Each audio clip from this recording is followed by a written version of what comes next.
Halo semuanya, selamat datang di segmen analisa. Kembali kita update terkait dengan persidangan dari kasus Subang dengan terdakwa adalah Yosep. Ada banyak drama dan juga intrik yang terjadi dalam sidangnya Yosep ini ya teman-teman.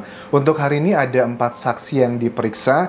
Ini adalah Novianti binti Atang, terus juga ada Ilham Abdul Roshid, ada Wegis alias Bintang, ada Eis Ida bin Atim, dan Deden Zainuddin. Well, saksi ini tentunya nggak bisa dipublikasikan ya, karena ada aturan dari pengadilan yang mulia hakim tidak mengizinkan untuk direkam ataupun juga disiarkan sepertinya seperti itu. Tapi kita lihat nanti perkembangannya seperti apa. Tetapi kalau kita lihat dari saksi ini, sebenarnya ini adalah saksi yang berada kayak area peristiwa aja sih teman-teman.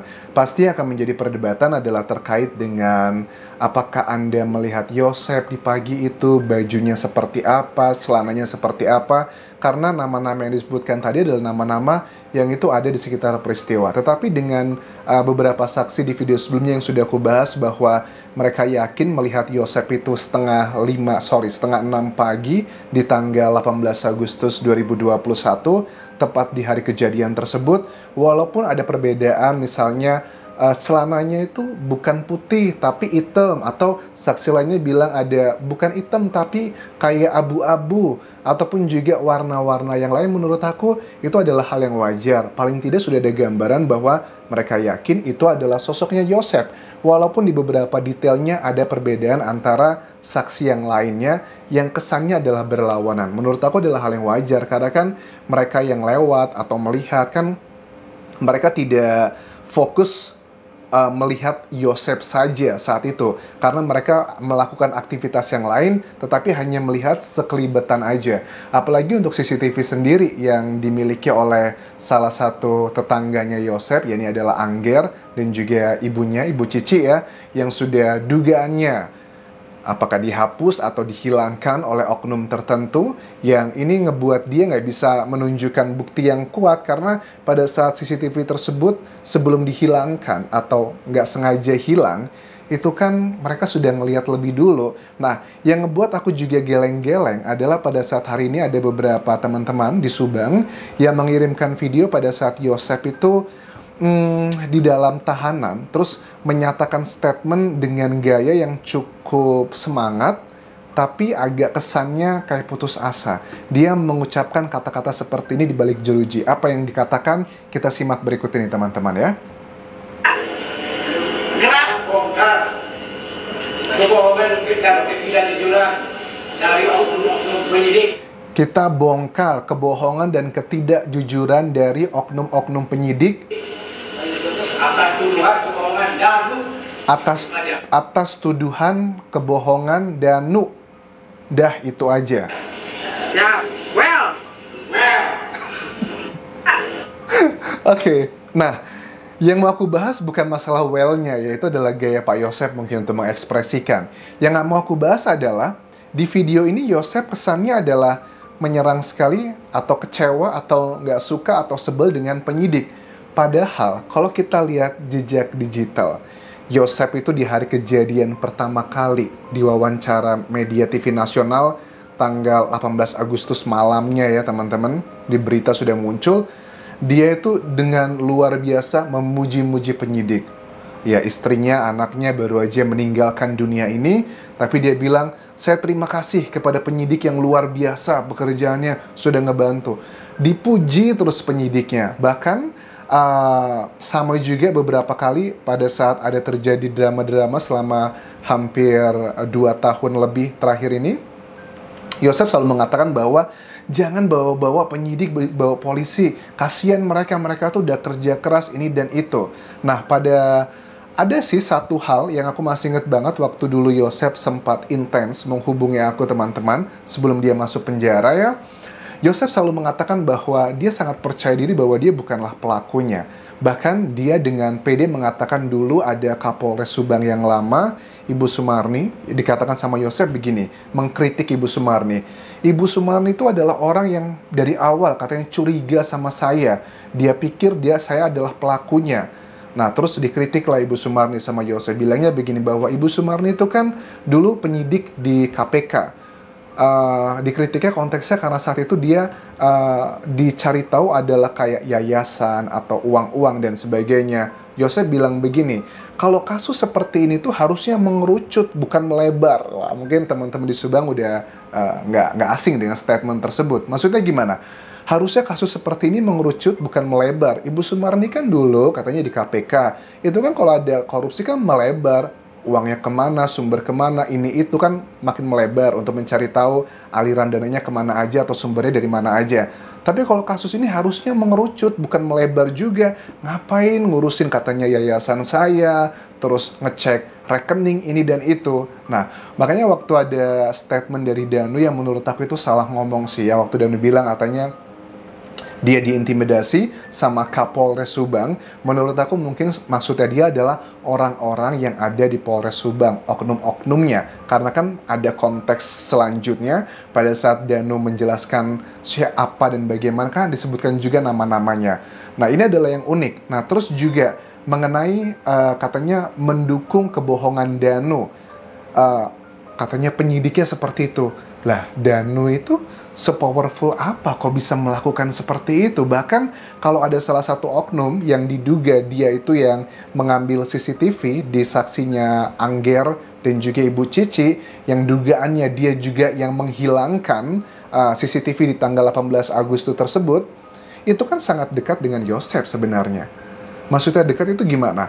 Ya, kita bisa lihat ya, ada banyak adegan-adegan yang di sosial media menunjukkan mereka kedekatannya. Ya, pertama waktu ya meninggalnya Bu Tuti kan ya, oknum tersebut pun juga hadir kan ya untuk ngangkat. Terus juga sering ketemuan beberapa kali, momen itu juga ada di situ.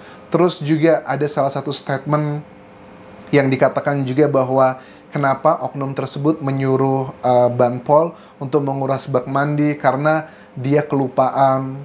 Katanya dia di malam tanggal 18 Agustus tersebut kecapean dan lupa udah melakukan pengecekan untuk identifikasi dan dia lupa untuk nguras di bak mandi. Dan menurut aku sih oknum tersebut lebih cenderungnya kalau memang bisa ada terlibat dalam peristiwa ini, ya lebih mendukungnya ke Yosef sih, bukan ke Danu. Kalau dikatakan juga bahwa oknum tersebut katanya sangat baik dengan Danu, kok baiknya aneh ya. Kalau dia baik, kenapa Danu akhirnya menguras bak mandi tersebut? Karena itu adalah bagian yang sangat krusial yang bisa ngebuat dia terseret dalam peristiwa ini. Nah, ini bagi aku pribadi pada saat Yosef itu sudah mengkritik penyidik, aku ngerasa bahwa ini sudah di jalan yang benar ini.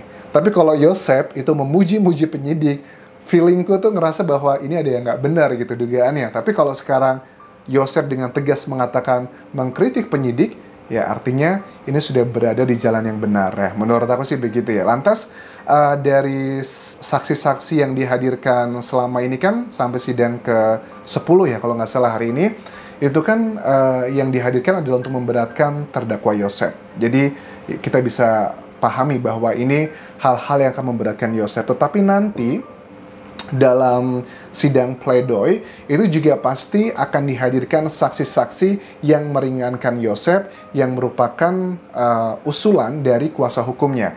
Kalau menurut aku sih untuk membantah statementnya para saksi yang meyakini melihat Yosef sekitar 5:30 pagi di area TKP, menurut aku yang akan dihadirkan adalah ibu-ibu atau nenek-nenek ya, penjual surabi yang mohon maaf tidak bisa berbahasa Indonesia dengan lancar.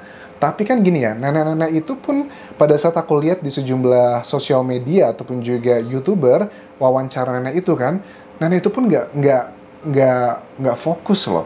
Apakah yakin nanti pada saat dihadirkan di persidangan hakim akan yakin? Karena nenek itu pun lupa tanggalnya itu tanggal berapa, jamnya jam berapa. Karena sudah sepuh sekali.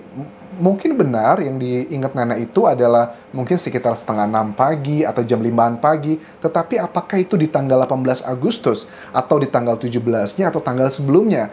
Karena nenek itu nggak begitu fokus. Jadi agak sulit kita percaya bahwa Yosef beneran untuk ngebeli serabi. Oke ya, itu yang berikutnya. Berikutnya juga adalah statement Yosef dulu di awal-awal yang bilang bahwa saya itu setelah kejadian tanggal 18 Agustus, saya sudah nggak pulang ke rumah lagi. Ini ngomong langsung ke aku ya, walaupun juga sudah tersebar di media massa dengan YouTuber lainnya.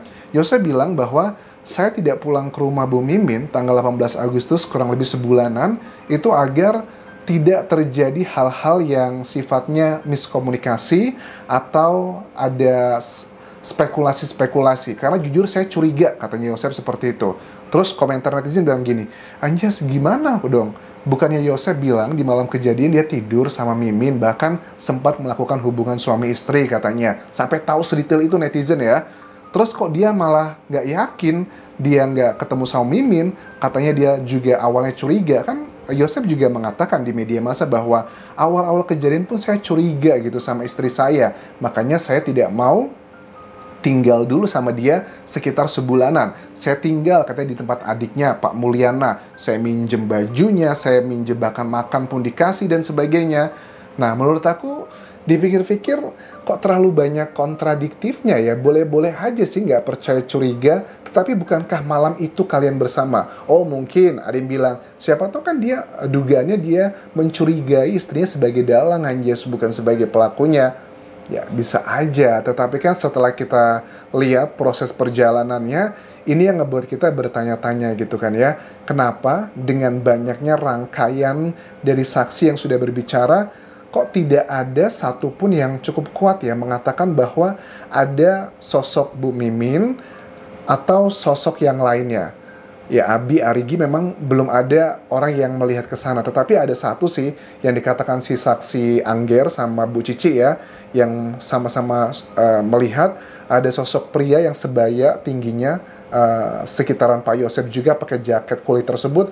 Apakah itu adalah salah satu dari tersangka? Karena mereka belum jadi terdakwa sekarang ya, Mimin, Abi, dan juga Arigi.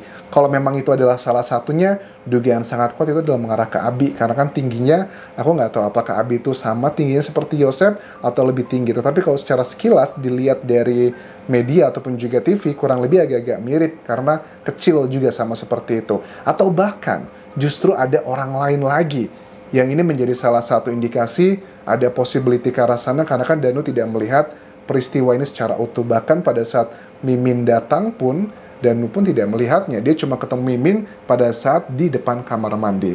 Oke, sementara itu bisa aku update mengenai persidangan Yosep hari ini. Sampai ketemu lagi di video berikutnya. Tinggalkan like dan juga komen, subscribe channel YouTube ini, follow Instagram, Facebook, dan juga akun TikTok Budi Anjas Asmara. Sampai jumpa.